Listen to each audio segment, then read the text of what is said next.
Hello everyone, Rahul है। आज हम एक्सप्लेन करने वाले हैं 2024 में आई मूवी सूर्या सैटरडे को। इस मूवी का ओरिजिनल नाम है सर्पोदा शनिवारम, लेकिन इस मूवी को हिंदी भाषा में भी रिलीज किया गया है, इसलिए इस मूवी का नाम सूर्या सैटरडे भी रखा गया है। मूवी की शुरुआत होती है सूर्या की बचपन से, जहां पर हम लोग को मालूम पड़ता है कि सूर्या की मां को एक गंभीर बीमारी है, जिस वजह से उसकी मां 2 या 3 महीने तक ही जीवित रह सकती है। साथ ही हम लोगों को एक और बात मालूम पड़ती है कि सूर्या को नॉर्मल लोगों से ज्यादा गुस्सा आती है। उससे जब भी गुस्सा आता वो हमेशा लड़ाई झगड़े ही करता। सूर्या की फैमिली में उसके माता पिता के अलावा उसकी एक बड़ी बहन है। सूर्या की मां की गंभीर बीमारी के बारे में उसके पिता को भी मालूम है, मगर यहाँ पे दिक्कत वाली बात यह है कि सूर्या अपने गुस्से को कंट्रोल ही नहीं कर पाता। अगर जब सूर्या को गुस्सा आता है तो सामने कोई भी हो उसे बुरी तरह पीटता है। अब जब सूर्या की मां को ऐसा लगता है कि आगे चलकर सूर्या का गुस्सा कोई बड़ा प्रॉब्लम बन सकती है, तो वहाँ एक रूल बनाती है। वो कहती है कि हफ्ते में 7 दिन होते हैं, 6 दिनों तक तुम्हें किसी भी तरह कर अपने गुस्से को कंट्रोल करना है, और फिर 7वें दिन तुम्हें लगा कि तुम्हें अपना गुस्से को निकालना चाहिए तो तुम अपना गुस्सा निकाल भी सकते हो। वो दिन होगा शनिवार। कुछ दिनों के बाद सूर्या की मां की तबीयत काफी ज्यादा खराब हो जाती है, इस वजह से उनकी डेथ हो जाती है। उसी दिन सूर्या के मामा सूर्या की मां के बारे में बहुत ही उल्टी सीधी बातें कर रहे थे।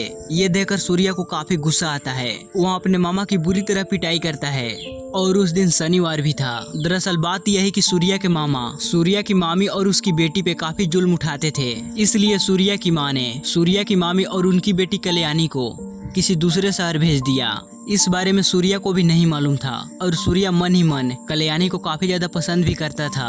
अब यहाँ से कहानी कुछ साल आगे शिफ्ट होती है, जहाँ सूर्या बड़ा हो चुका था और उन्होंने अपना शहर छोड़ दिया था, क्योंकि सूर्या हमेशा उल्टे सीधे पंगे करते रहता था। इसके बाद सूर्या के पिता एक डॉक्टर के पास जाते हैं और उन्हें अपने बेटे की प्रॉब्लम के बारे में बताते हैं कि वो एक अलग कैरेक्टर है। 6 दिनों तक वो अपना गुस्सा बहुत ही कंट्रोल करता है, मगर 7वें दिन वो अपना पूरा गुस्सा निकाल देता है। 6 दिनों तक बस वो ये देखता है कि किसने मुझे गुस्सा दिलाया और कौन जुल्म कर रहा है, और उन सभी के नाम अपने एक डायरी में लिखते जाता है। फिर वो शनिवार यानी कि 7वें दिन उसे लगता है कि इन लोगों के ऊपर अपना गुस्सा निकालना चाहिए, तो वहाँ सीधे पहुँच जाता है उनके पास और उन्हें बुरी तरह से पीट कर अपना गुस्सा निकालता है। एक दिन सूर्या एक लड़के को डेयरी वाले के पास लेकर गया। आज शनिवार नहीं है। उस डेयरी वाले ने इस लड़के को बहुत ही बुरी तरह से पीटा।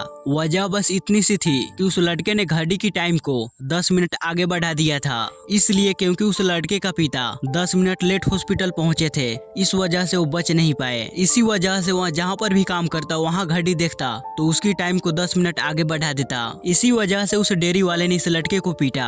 यहाँ सूर्या कहता है कि आपने इस लड़के की बिना वजह जानी इसकी पिटाई की, ये तो गलत है। अब ये सुनकर डेयरी वाला को काफी ज्यादा गुस्सा आता है, जिसके बाद वो सूर्या और उस लड़के की बुरी तरह से पिटाई धुलाई करता है। जिसके बाद सूर्या ने अपने डायरी पे उस डेयरी वाला का नाम सबसे ऊपर लिखा, और जब शनिवार आता है तो सूर्या सोचता है कि इस डेयरी वाले को मारना चाहिए या नहीं, तो डिसाइड करता है कि हाँ, इसे मारना चाहिए क्योंकि उसने गलत किया था। जिसके बाद सूर्या उस डेयरी वाले के पास पहुंचता है, जहां पे उसके लोगों और डेयरी वाला को पीटता है। सूर्या के पिता उस डॉक्टर को ये भी बताते हैं कि सूर्या कोई बुरा आदमी नहीं है, वो LIC में काम करता है, वो सभी लोगों से अच्छे से पेश आता है। साथ ही वो ये भी बताते हैं कि सूर्या के कुछ रूल हैं। वो बताते हैं कि डेयरी वाले ने पलटवार की और सूर्या को मारने की कोशिश की। जब शनिवार आया तो सूर्या वापस से उस डेयरी वाले को पीटने के लिए चला गया, मगर उस समय रात थी और टाइम 12 बजे के पार हो गई थी। मतलब कि 12 बजे के बाद डेट बदल गया था, यानी कि दिन रविवार हो गया था। इस वजह से वो डेयरी वाले को नहीं पीटा। सूर्या को ऐसा लगता है कि ये मेरी माँ का इशारा है, इसलिए वो आगे से उस डेयरी वाले के ऊपर हाथ भी नहीं उठाता है। साथ ही हम लोगों को ये भी मालूम पड़ता है कि सूर्या की लाइफ में एक भी लड़की नहीं है, क्योंकि वो अभी भी कल्याणी से ही प्यार करता है। ये बात उसके पिता को भी मालूम है। उन्होंने कल्याणी को ढूंढने की बहुत कोशिश की, मगर उनके बारे में कोई आता पता नहीं चला। सूर्या के पिता ने एक प्लान बनाया और उन्होंने एक नकली कल्याणी से बात कर ली, जिसकी शादी हो गई है और उसका बच्चा भी हो गया है। तो सूर्या अब कल्याणी से मिलने के लिए जाता है। वो देखता है कि कल्याणी की शादी हो गई है और उसका बेटा भी है। ये देखकर उसे बहुत बुरा लगा। अब वो शायद कल्याणी को भूलने लगा है। इसके बाद सूर्या के पिता उस औरत को कहते हैं कि मैं ये सारी बातें इसलिए तुम्हें बता रहा हूँ क्योंकि सूर्या का अगला टारगेट तुम्हारा पति है। उसका नाम सूर्या के डायरी में टॉप पे है, हो सके तो तुम जाकर उसे बचा लो। वो औरत अब जल्दी से अपने घर पहुँचती है। तब तक सूर्या उसके पति को मार चुका था। दरअसल वो आदमी लड़कियों पे अपनी गंदी नजर डालता था। वो उन लड़कियों के साथ दुष्कर्म भी किया करता था। अब सूर्या जहाँ पे रहता है उसे थोड़ी ही दूरी पे सुखला पालम नाम की एक जगह है, और यहीं पे चारुलता नाम की एक कांस्टेबल की ज्वाइनिंग होती है। उसकी ज्वाइनिंग तब होगी जब यहाँ का सीए चारुलता की ज्वाइनिंग लेटर पे साइन करेंगे। चारुलता काफी ज्यादा खुश थी क्योंकि उसकी ज्वाइनिंग का आज पहला दिन था। यहीं पे कांस्टेबल उसे बताते हैं कि तुम जितना सीआई से मिलने का इंतजार कर रही हो, उससे मिलने के बाद उतना ही ज्यादा दुखी होगी क्योंकि वो बहुत ही घिनौना इंसान है। जिसके बाद हम लोगों को शुक्ला पालम के सीआई को दिखाया जाता है जिसका नाम दया है। वो एक ऐसे जगह पे थे जहाँ पे वो एक आदमी को रखे हुए थे। उन्हें डाउट था कि इस शख्स ने मुझे मारने की कोशिश की है जिसका नाम गोवर्धन है। पहले तो वह इसे बहुत ही देर तक मारता है मगर बाद में इसे मालूम पड़ता है कि मैं इसे फिजूल में ही मार रहा हूँ, तो दया इसे छोड़ देता है। गोवर्धन जैसे ही यहाँ से जाता है तो कुर्मानंद नाम के आदमी का कॉल दया के पास आता है। वो दया से कहते हैं कि तुम्हें जमीन के पेपर्स पे जहाँ भी साइन करवानी है मैं वहाँ साइन करने के लिए तैयार हूँ। लेकिन तब तक तो दया ने गोवर्धन को छोड़ दिया था, तो वहाँ जल्दी से गोवर्धन को ढूंढने के लिए जाता है। मगर तब तक गोवर्धन अपने घर पहुंच चुका था। और यहाँ पे हम लोग को एक और बात मालूम पड़ती है कि दया जो है वो कुर्मानंद का सगा भाई है और इनके बीच जो भी विवाद है वो हमें इस कहानी में थोड़ी देर बाद ही मालूम पड़ेगी। सबसे पहले दया शुक्ला पालम पहुंचता है और वहाँ के लोगों को अपने पास बुलाता है और फिर वो बेरहमी से उन्हें मारना शुरू कर देता है। दरअसल दया को जब भी बुरा लगता है या फिर उसे कोई गुस्सा दिलाता है तो वहाँ शुक्ला पालम आकर यहाँ के लोगों को बहुत ही बुरी तरह से पीटता है। ये सब कुछ दूर से चारुलता भी देख रही होती है और वो समझ जाती है कि दया कोई अच्छा इंसान नहीं है। जिसके बाद वो कांस्टेबल चारुलता को सारी बात बताता है। दरअसल शुक्ला पालम चोरी चकारी के लिए बहुत ही ज्यादा फेमस जगह था, लेकिन कुछ समय के बाद यहाँ के लोग धीरे धीरे कर सुधरने लगे और अच्छे से रहने लगे। लेकिन दया इन लोगों के ऊपर जुल्म उठाने लगा और उन्हें बेरहमी से मारता है। शुक्ला पालम के लोगों के अंदर दया को लेकर इतना ज्यादा डर है कि वो एक शब्द नहीं बोलते हैं। दया जो कहता है वो करते हैं। शुक्ला पालम के लोगों पे गुस्सा निकालने की दया की भी एक वजह है। दरअसल कुछ साल पहले एक जमीन का विवाद हुआ था। वो विवाद था दया और कुर्मानंद के बीच में क्योंकि दोनों सगे भाई है। लेकिन यहाँ पर शुक्ला पालम के लोगों ने कुर्मानंद का सपोर्ट किया क्योंकि दया बहुत ही बेकार इंसान था। लेकिन यहाँ की जो जमीन थी वो दया की थी। शुक्ला पालम के लोगों के सपोर्ट की वजह से ही ये जमीन कुर्मानंद को मिल गई, जिससे वो एक बहुत बड़ा आदमी बन गया और साथ ही वो एक पॉलिटिशियन भी बन गया। ये सब कुछ देखकर दया का दिमाग पूरी तरह से खराब हो गया और वो यहाँ के लोगों पे जुल्म उठाने लगा क्योंकि उसे ऐसा लगता था कि शुक्ला पालम के लोगों के वजह से ही मुझे मेरी जमीन नहीं मिली, जो कि उस जमीन की कीमत 40 से 45 करोड़ की है। अब चारुलता की ज्वाइनिंग इस पुलिस स्टेशन में हो जाती है और चारुलता को ये सारी बातें मालूम भी पड़ गई है कि शुक्ला पालम के लोगों के ऊपर जुल्म हो रहा है। इसलिए वो चोरी छिपे सीआई की नजरों से वहाँ के लोगों की मदद करने लगती है। एक दिन कोर्ट में चारुलता के साथ सीआई दया पहुँचता है तो यहाँ वो एक औरत से झगड़ जाता है। दया उस औरत के कार में अपनी गाड़ी से काफी बार टक्कर मारता है। बदले में वो सॉरी नहीं बल्कि जानबूझकर और भी ज्यादा टक्कर मार रहा था। यहीं पे पासी में सूर्या भी खड़ा था और आज शनिवार नहीं है इसलिए वो कुछ भी नहीं कर सकता था। लेकिन वो यहाँ पे अपनी दिमाग लगाता है। वो एक बोतल में फ्यूल भर कर लेकर आता है और वो दया के कार के पीछे डाल देता है, जिससे ऐसा लगे कि दया की गाड़ी की फ्यूल टैंक लीक हो रही है। इसलिए वो टक्कर मारना छोड़ देता है, जिससे वो औरत यहाँ से चली जाती है। यहीं पे सूर्या की मुलाकात होती है चारुलता से। सूर्या की बाइक की पेट्रोल खत्म हो गई थी तो चारुलता उसकी मदद करती है, लेकिन बाद में उसकी भी स्कूटी की पेट्रोल खत्म हो जाती है और ऐसा करते करते दोनों के बीच दोस्ती हो जाती है। दोनों एक दूसरे को टाइम देने लगते हैं और फोन पे भी बातें करने लगते हैं। यहाँ पर हम लोग को मालूम पड़ता है कि चारुलता जो है वो सूर्या का बचपन का खोया हुआ प्यार है, जो यहाँ पे अपनी नाम को बदल कर रह रहे हैं। अब इस नए शहर में चारुलता के साथ जो कोई भी बदतमीजी करता और उसे गलत ढंग से पेश आता तो सूर्या हर शनिवार उन लोगों की क्लास लेता और उन्हें अच्छे से मजा चखाता। चारुलता एक दिन सूर्या को कहती है कि मुझे डाउट है कि कोई मेरी पीछा कर रहा है। जो कोई भी मेरे साथ बदतमीजी करता उस शनिवार को बहुत ही अच्छे से पीटा जाता। जबकि चारुलता को ऐसे लड़के पसंद है जिसका संबंध लड़ाई झगड़ा से न हो, जैसे कि सूर्या। लेकिन सूर्या के बारे में चारुलता को मालूम नहीं है। चारुलता को एक बात तो मालूम पड़ चुकी थी कि ये वही सूर्या है बचपन वाला, जो कि अब बदल चुका है। बचपन में जब इसे मिली थी तो वो बहुत ही ज्यादा गुस्सा किया करता था, लेकिन अब बदल चुका है। सूर्या इस बात से अनजान है कि ये वही कल्याणी है जिसे मैं बचपन में प्यार किया करता था। जबकि इस समय दोनों एक दूसरे से प्यार करने लगे हैं। सूर्या के पिता सूर्या को कहते हैं कि तुम्हें अपने शनिवार वाली बात अपनी प्रेमिका यानी कि चारुलता को बता देनी चाहिए। इसलिए सूर्या चारुलता के पास कॉल करता है और उसे अगले दिन मिलने के लिए बुलाता है। इधर हम लोग डेयरी वाले को देखते हैं, जिसे मालूम पड़ चुका है कि सूर्या एक लड़की से प्यार करता है, वह उसके सामने शनिवार को भी नहीं पीटता है। इधर कुर्मानंद दया के पास कॉल करता है क्योंकि वह दया की जमीन को वापस लौटाने वाला है।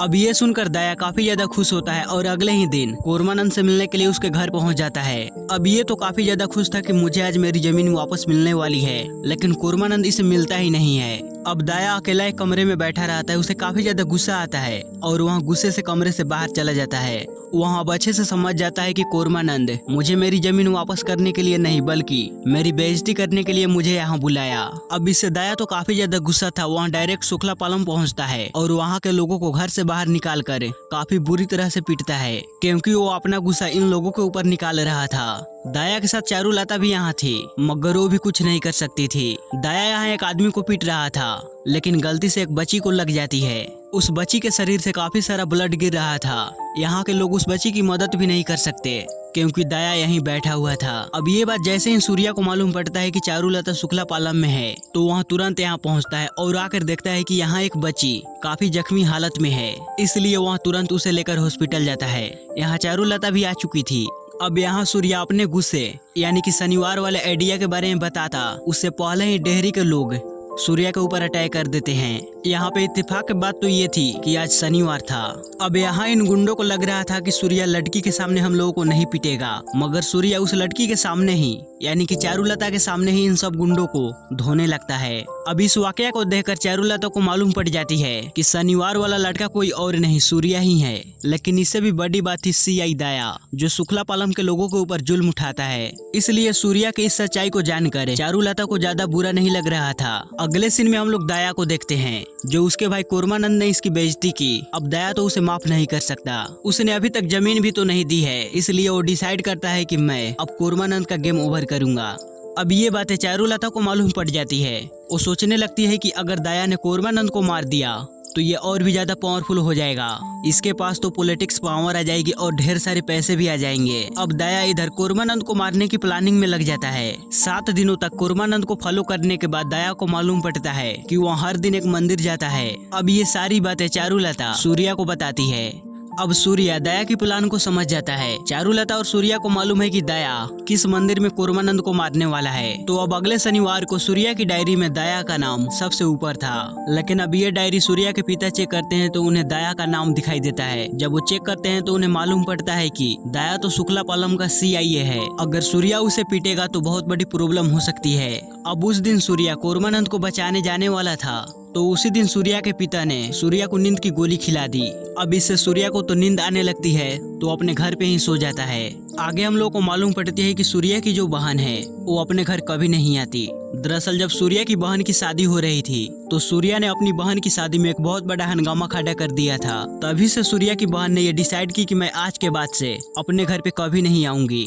सूर्या अभी तक नींद से बाहर नहीं आया था और इधर दया कुर्मानंद को मारने की सारी प्लानिंग कर रखी थी। उसे मालूम पड़ता है कि कुर्मानंद मंदिर से सीधे पब गया था, इसलिए दया डायरेक्ट पब जाता है जहाँ पे कुर्मानंद एंजॉय कर रहा था। इधर हम लोग को एक और बात मालूम पड़ती है कि जो डेयरी वाला है जो सूर्या को मारना चाहता था उसकी अचानक से मौत हो गई है। अब डेयरी वाला का जो बेटा है उस सूर्या से अब अपना बदला लेना चाहता है, इसलिए आज ही डेयरी वाले के बेटा और उसके सारे गुंडे सूर्या के घर जाकर उसका गेम ओवर कर देंगे। अब ये बात सूर्या के पिता को मालूम पड़ गई थी, इसलिए वो अपने घर के सारे खिड़की दरवाजे सबको बंद कर देते हैं। दरवाजे पे ताले लगाकर घर के अंदर ही छुपे रहते हैं जिससे उन लोगों को लगे कि इस घर के अंदर कोई नहीं है। जब डेयरी वाले के गुंडे यहाँ पहुँचते हैं तो दरवाजे पे ताले को देखकर इन्हें ऐसा लगता है कि इस घर के अंदर कोई नहीं है, इसलिए वो सारे लोग घर के बाहर ही इंतजार करने लगते हैं। मगर थोड़ी ही देर बाद यहाँ पे सूर्या की बहन चली आती है जो कि प्रेग्नेंट थी और सूर्या के पिता दरवाजे को खोल देते हैं।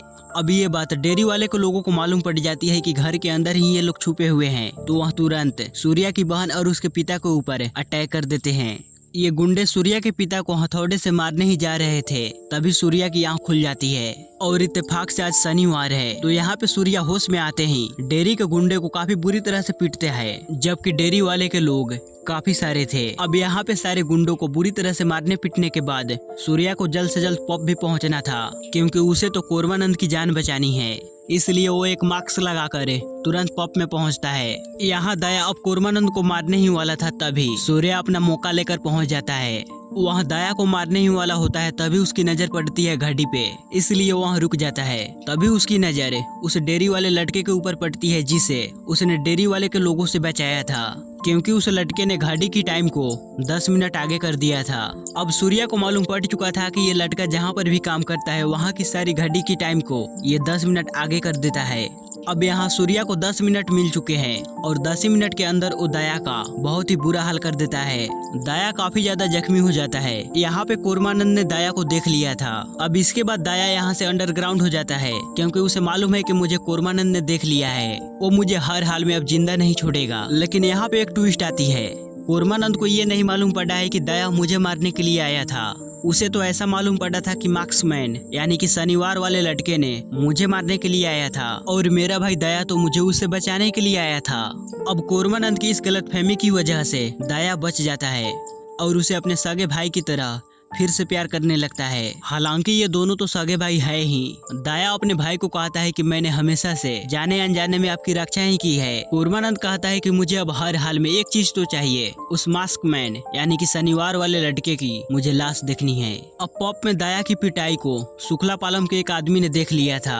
अब इसे देखने के बाद उनके बीच कहीं न कहीं डर खत्म हो गया था। उन्हें अब ये यकीन हो गया था कि कोई तो आया है जो अब दया को भी मजा चखा सकता है। दरअसल शुक्ला पालम के दीवार पे सूर्या ने लिख दिया था कि इस शनिवार को हम में से ही कोई एक बड़ा कदम उठाने वाला है। अब शुक्ला पालम के लोगों को ऐसा लग रहा था कि हम में से किसी एक ने दया को मजा चखाया है। अब इस वजह से शुक्ला पालम के लोगों के अंदर डर खत्म सा हो गया है और वो काफी ज्यादा खुश हैं। इधर दया शनिवार वाले लड़के के बारे में पता लगाने की कोशिश में लग गया था। उसे एक बात तो मालूम है कि वो लड़का सिर्फ शनिवार को ही मारता है। अब दया सूर्या के ऊपर शक करता है। उसे पहले ही सूर्या पुलिस स्टेशन पहुंच जाता है उस शनिवार वाले लड़के के ऊपर कंप्लेन करने के लिए, ताकि सूर्या के ऊपर दया की नजर न जाए कि यही ये शनिवार वाला लड़का हो सकता है। सूर्या बताता है कि शनिवार को उस मास्कमैन ने मुझे भी मारा है। शुक्ला पालम के दीवार पे जो लिखा था अब उसे दया ने भी पढ़ लिया था, इसलिए वह वहाँ के लोगों को बुलाता है और उन्हें बुरी तरह से पीटना शुरू कर देता है। साथ ही ये लोग सूर्या को अपने साथ ही ले जाता है ताकि वह उस शनिवार वाले लड़के को पहचान कर सके जिसने उसे मारा है, क्योंकि सूर्या ने दया को बताया था कि मैं शनिवार वाले लड़के की पहचान कर सकता हूँ अगर वो मेरे सामने आए तो। दया को मालूम पड़ता है कि आखिर उस मास्कमैन को कैसे मालूम पड़ा कि हम पब में हैं। तो अब दया को मालूम पड़ जाती है कि इसके पीछे तो चारुलता है। साथ ही दया को ये भी मालूम पड़ चुका था कि चारुलता और सूर्या पहले से ही दोनों साथ में हैं और वो मास्कमैन यानी कि शनिवार वाला लड़का सूर्या ही है। दूसरी तरफ कूर्मानंद के हाथ सीसीटीवी फुटेज लग चुके थे, जिससे उसे मालूम पड़ चुका था कि मुझे मारने वाला मास्कमैन नहीं बल्कि मेरा ही भाई दया है। इस समय दया कूर्मानंद के घर पे ही था, तो वहाँ कूर्मानंद को गोली मार देता है और यहाँ पे सबको ऐसा बताता है कि कूर्मानंद को सूर्या ने ही मारा है। अब इस वजह से कूर्मानंद के सारे गैंग दया का साथ देने लगे थे। अब दया को अच्छे से मालूम है कि शनिवार वाला लड़का सूर्या है, तो वहाँ सूर्या के पास नहीं जाता है, वहाँ चारुलता के पास जाता है और उसे शुक्ला पालम लाकर बुरी तरह पीटता है। थोड़ी देर बाद यहाँ पे सूर्या पहुँचता है। वहाँ दया के ऊपर हाथ नहीं उठाता, लेकिन दया उसे बुरी तरह से पीट रहा था। दया कहता है कि शुक्ला पालम के लोग अगर कोई भी सामने आ जाता है तो मैं खुद चारुलता को लेकर हॉस्पिटल जाऊंगा। सूर्या को ऐसा लग रहा था कि इनके अंदर का अब डर खत्म हो चुका है, कोई तो सामने आएगा, लेकिन यहाँ सामने कोई भी नहीं आता है। तभी सूर्या के पिता आते हैं और यहाँ पर कहते हैं कि मेरा बेटा बदल चुका है, क्योंकि वह जिससे प्यार करता है उसे पिटता हुआ वो देख रहा है। साथ ही वो खुद भी पिट रहा है, वो इसलिए क्योंकि वो शुक्ला पालम के लोगों के अंदर डर को खत्म कर उनके अंदर हिम्मत जगा कर उन्हें बदलना चाहता है। अगर शुक्ला पालम का एक भी लोग तुम्हारे सामने आ खड़ा हुआ तो तुम सूर्या का तांडव के बारे में कुछ भी नहीं जानते, लेकिन यहाँ तो शुक्ला पालम के लोग तुम्हारी हिफाजत के लिए खड़ा हुआ है। अगर इन लोगों में से एक भी शख्स आगे आ जाता है तो इन सब लोगों की जिंदगियां बदल सकती है। दया यहाँ पे एक छोटी सी बच्ची को अपने पास बुलाता है और उसे लात से मारने ही वाला होता है, लेकिन यहाँ सूर्या उसे रोकता है, मारता नहीं है। थोड़ी देर बाद यहाँ पे शुक्ला पालम का एक शख्स सामने आता है और वो दया को एक घींच कर चमाट लगाता है। अब ये देखकर सूर्या काफी ज्यादा खुश होता है, जिसके बाद होना क्या था, सूर्या अकेले ही दया का गैंग का सामना करता है। अब ये सारी वाकया को देखकर शुक्ला पालम के लोगों के अंदर अब हिम्मत आ चुकी थी और वो सारे लोग मिलकर सूर्या का साथ देने लगते हैं। सारे लोग दया के गुंडों को बुरी तरह से मार पीट रहे थे। अब लास्ट में सूर्या दया को कूर्मानंद के गुंडों को हवाले सौंप देता है, क्योंकि इन्हें भी मालूम है कि कूर्मानंद को मारने वाला सूर्या नहीं बल्कि दया है। अब जिस तरह से कूर्मानंद को दया ने मारा था उसी तरह से उनके लोगों ने दया को मार दिया। और इसी के साथ ये बेहतरीन मूवी यहीं पे समाप्त होती है। सो गाइज, आपको ये वीडियो कैसा लगा प्लीज हमें लाइक और कमेंट कर जरूर बताइएगा। मिलते हैं अगले वीडियो में।